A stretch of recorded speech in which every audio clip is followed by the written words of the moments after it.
I've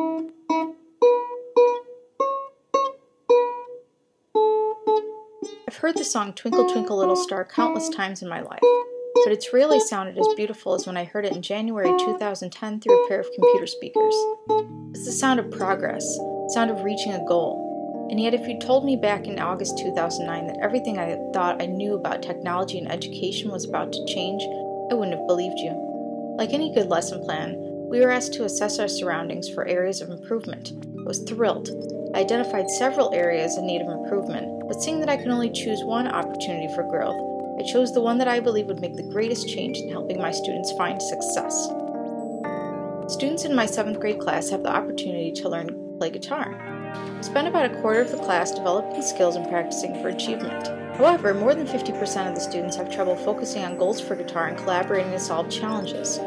For my AR project, I wanted to see if students could increase focus and collaboration by 40% through blogging and critiquing peer performances on an Insight.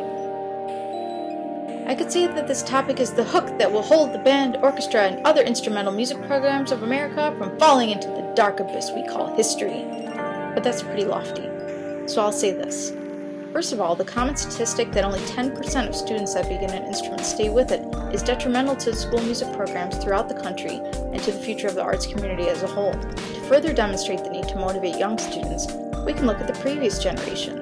It is a good possibility that nearly every music teacher has heard many parents saying things like, "Oh, I love the piano, I wish I had stuck with it."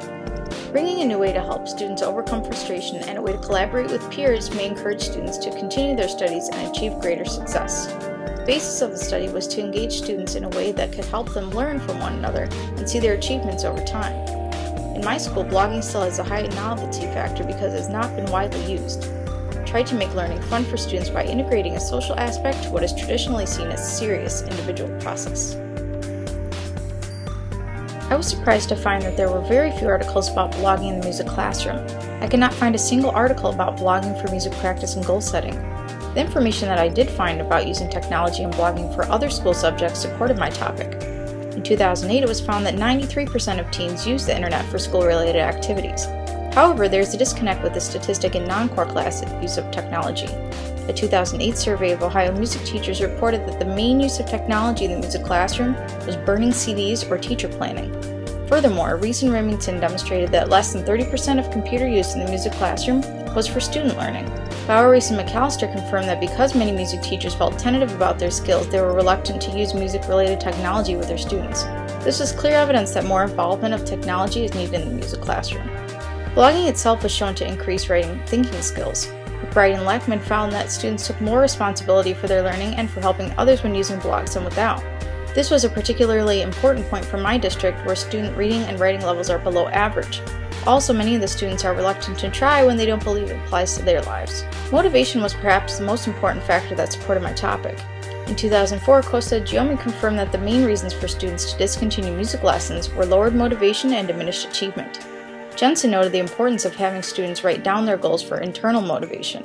By writing down goals, the learners can measure themselves. Furthermore, goal setting with a blog provides an opportunity for reflection, which is essential in skill development. Considering these findings and the lack of projects like this one, my contribution to the body of literature is unique and potentially useful to others. As mentioned earlier, many music teachers are reluctant to integrate technology. In its most basic stages, blogging requires a relatively low skill level of technology, and because it's similar to the word processing technology used by many music teachers, it may be a feasible solution to integrating technology without overwhelming teachers with technical aspects.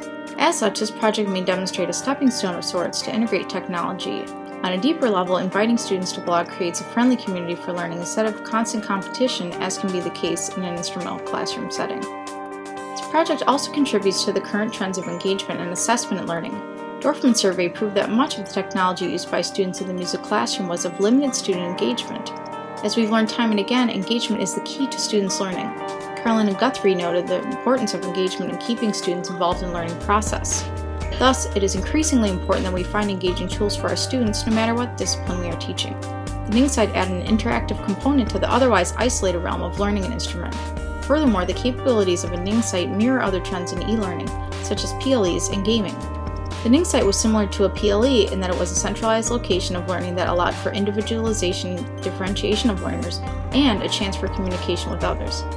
I also appreciated the aspects that related to gaming, such as the personalization of the student's own space, and more importantly, the ability to measure learning and progress without assigning letter grading. My original idea underwent several changes throughout the course of the project. When designing the project, I was careful to find a site that would assist students in reaching the instructional goals set. I decided to create a Ning site because of its community setup, capability of posting music clips, and ease of use. Before I knew it, consent forms were signed and collected, students signed a blogging etiquette contract, and had posted their first blogs. Students were extraordinarily excited and even took initiative to blog on their own outside of school. Students also blogged about other musical and non-musical topics. More than anything, the first cycle was eye-opening. Cycle 1 was inspiring in that students were excited about blogging and seemed to gain motivation and peer help from it. I was able to guide students to reflect about their learning and connect with one another in a new way. I was surprised at how difficult it was to schedule blogging time. Students took much more time to blog than I had anticipated, and it proved to be somewhat of a disruption to the regular curriculum. I also found that students were either confused as to whom to respond to on the blog, or spent time responding to friends instead of those who had similar level of playing. Cycle 2 held even more challenges. Because of these challenges, Cycle 2 was a turning point in my project. Despite being the most frustrating cycle, this was the cycle that taught me the most about research and the importance of being able to think creatively. Students in this cycle were moderately excited to blog and were comfortable using the internet and communicating online. However, the constraint of time and limitations of technology made it difficult for students to actually use the Ning site. Class did not have regular access to computers, the music player on the Ning site would not upload, and to top it all off, I was having some publishing issues with iWeb and therefore could not upload musical clips of the students playing for peer critique either. When Ning finally did fix the music uploader and player, I found that my school's internet filter didn't allow the music files in the Ning site to play. The fact that many students did not have internet access at home meant assigning the blog entries outside of school was not an option either. Many students accomplished a great deal on guitar in a short amount of time, but were not able to reflect on the blog due to the aforementioned difficulties.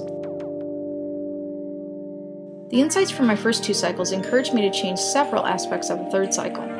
In order to help students focus on whom to respond to and what to discuss, I put students in skill-based groups. It also allowed me to make prompts more specific to given issues at each level of playing. More importantly, it allowed the students to dialogue about their issues and triumphs based on their level of guitar progression. When trying to address the time management issue, I had students blog throughout the week in small numbers instead of blogging simultaneously on pre-scheduled days. This somewhat alleviated the problem, but several students were unhappy when I asked them to blog during their regularly scheduled guitar practice time. I'm still under the impression that this idea would work better in a class that is longer than 9 weeks. If I were to have another cycle, I would try another solution to the time issue by assigning students a day of the week to blog during their guitar time, and set the expectation as a standard part of their routine. Overall, though some of my predictions were validated, many of my expectations were challenged. Time, technology, and resources proved to be limited and problematic. Learning is, of course, a process, and as the cycles progressed, I changed the variables of implementation in an attempt to improve the effectiveness of the end evaluation. Despite some setbacks throughout the 3 cycles, I still feel that this idea can be beneficial to students. I'd like to do further study involving my summer group of private lesson students who do not have peers readily available to study with. I may also continue trying new techniques in my own classroom to improve upon the idea. Undergoing the process of creating an action research project has added a wealth of knowledge and inspiration to my teaching. I've experienced the importance of engagement in learning. I'm also prepared to make better use of online resources for student-peer interaction and higher-order thinking. Also, I'm better able to gauge student learning through authentic assessment. I've always enjoyed research, but after actually doing research, I feel better equipped with background knowledge and ideas of what works and what doesn't. I've seen the benefits of research in my students' learning, and I'm inspired to do more.